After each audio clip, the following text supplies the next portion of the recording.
So for next question, let's talk about what are the most common gaps organizations overlook when they're designing their cybersecurity programs for very complex environments?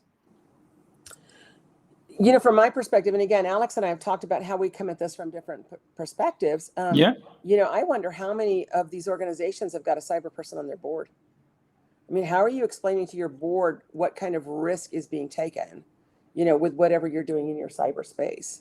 And so, I know in many of the companies that I talk to and work with, they do have a designated cyber person on the board, but I suspect Agree. that there's a larger number of companies that do not.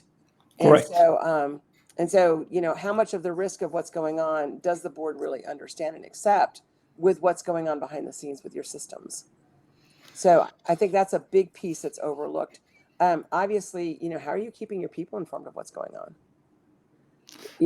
As you build these, so-called, 100% secure, no trust, or I guess the word we used today was zero trust systems. What are your people experiencing? Because if you make it so zero trust that I can't use it, then what did you succeed with? So there's a big piece in all of this is on the one side, we want it to be zero trust and totally secure. On the other side, it still has to transact our business. I agree. And so what kind of risk do we take when we move in this space? And I think there's a lot of gaps in that space, just on how are you educating the people that are going to need to use it on what you're doing and why it's important. That's the key, in fact.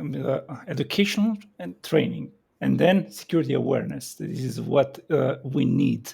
Maybe because I have checked, I think 3 weeks ago, around that, there was an article on the internet, and it says, okay, how much you can train a person, or how much you can provide him a security awareness.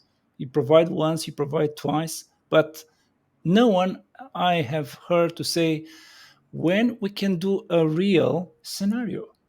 So do one like that, and then you'll see what will be the impact. Of course, don't do on the production. You do on a different environment, but do it and make it like is a real scenario, and then you'll understand how the people will react.